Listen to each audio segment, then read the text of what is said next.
ดีนักเรียนชั้นห้องป .4 ก็หมดทุกคนเนาะมื้อนี้มาพบกับสาวครูไลเช่นเคยเด้อมื้อนี้สาวครูจะนำพาพวกหลานมาเรียนวิชาภาษาลาวพวกหลานจื้อบ่ว่าในชั่วโมงแล้วนี้เฮาเรียนฮอดบทที่เท่าใดแล้วแม่นแล้วเนาะเฮาเรียนฮอดบทที่18ส่วนว่าในมื้อนี้สาวครูจะนำพาพวกหลานมาเรียนในบทที่19หัวบท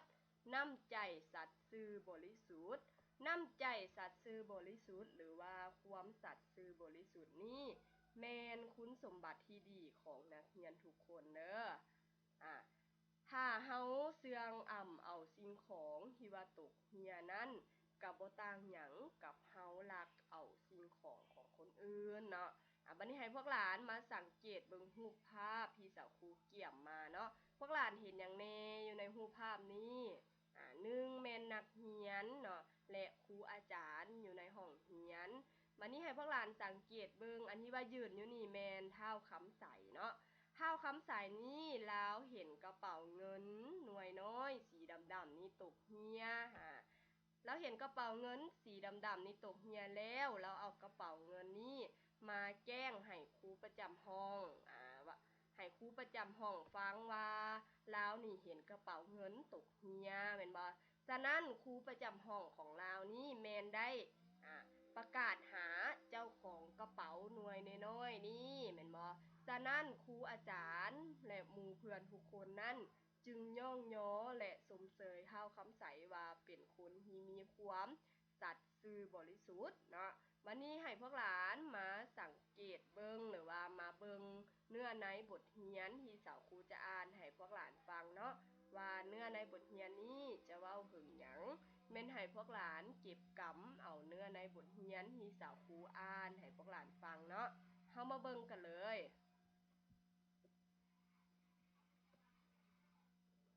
มื้อหนึ่งแม่นเพียรของท้าวคำใสทำความสะอาดห้องเรียนเวลาหมู่เพื่อนเลิกเรียนแล้วลาวก็ปัดห้องและจัดโต๊ะตั้งเป็นระเบียบแล้วอัดประตูห้องเรียนให้เรียบร้อยในขณะที่คำใสย่างออกจากห้องลาวเหลียวเห็นกระเป๋าน้อยสีดำหน่วยหนึ่งตกอยู่ระเบียงของห้องเรียนป .1 ลาวจับกระเป๋านั้นขึ้นมาไขเบิ่งในกระเป๋ามีเงินอยู่15,500 กีบคำใสงวกซ้ายงวกขวาบ่เห็นไผลาวยืนซึงอยู่คราวหนึ่งเลยคิดถึงคำตักเตือนของครูว่าความสัตย์ซื่อบริสุทธิ์แม่นคุณสมบัติที่ดีของนักเรียนทุกคนการเสื่องเอาของที่ตกเหี่ยนั้นบ่ต่างหยังกับเฮาลักเอาของคนอื่นเมื่อคิดได้แนวนั้นคำใสก็เฝ้าเอากระเป๋าน้อยสีดำนั้นยัดใส่หุงปึ้มของตนลาวตั้งใจว่า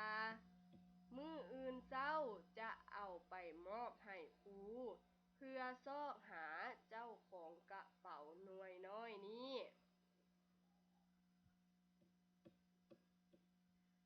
คำใสไปฮอดโรงเรียนแต่เช้า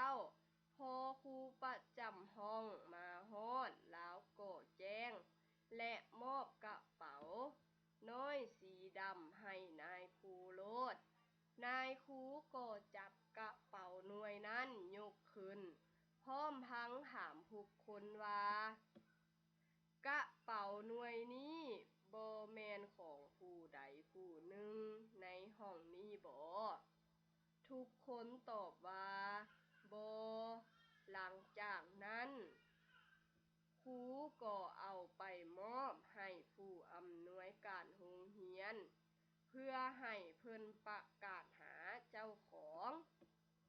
ต่อมาก็รู้ว่ากระเป๋าน้อยหน่วยนั้นแม่นของครูประจำห้องป .1 ทุ ผู้อำนวยการและครูผู้เป็นเจ้าของกระเป๋าได้มากล่าวขอบใจพร้อมพังย่องโยคำใส่ว่าเป็นนักเรียนดีพวกเฮาทุกคนควรเอาแบบอย่างความมีน้ำใจสัตย์ซื่อบริสุทธิ์ของคำใสเป็นแนวใดสาวครูได้อ่านเนื้อในให้พวกหลานฟังแล้วเนาะว่าห้าวคำใสนี้แล้วเป็นคนที่มีความสัตย์ซื่อบริสุทธิ์แม่นบ่แล้วเห็นกระเป๋าเงินตกเฮียแล้วก็เอามาแจ้งครูประจำห้องเพื่อประกาศหาเจ้าของกระเป๋าหน่วยนั้นฉะนั้นจึงฮู้ว่าเจ้าของกระเป๋าหน่วยนั้นแมนไผแมนครูประจำห้องป .1 แม่นบ่ฉะนั้นผู้อำนวยการและครูประจำห้องป .1 นั้นจึงย่องยอสมเสยข้าวคำใสเนาะว่าให้นักเรียนทุกคนนั้นจงเอาเป็นแบบอย่างของข้าวคำใสเนาะวันนี้เรามาเบิ่งอธิบายศัพท์กันเลย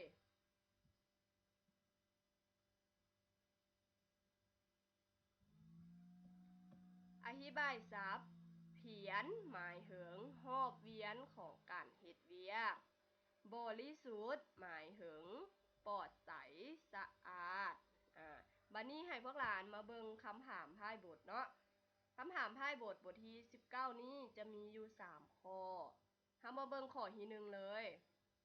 ห้าวคำใสเห็นกระเป๋าเงินตกเฮียอยู่ไส